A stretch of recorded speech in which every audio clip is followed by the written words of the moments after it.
殿將職啊，只個秀色可餐。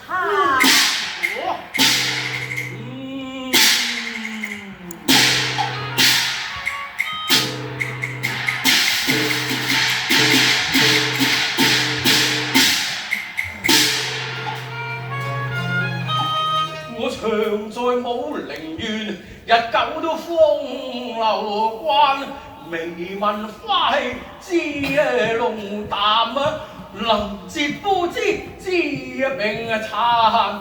一説話佢知花為業，風邪猛；一個話佢以樹而歌，聲屬閒。莫非洪門不立，要圖間善女裝瘋，死掉還。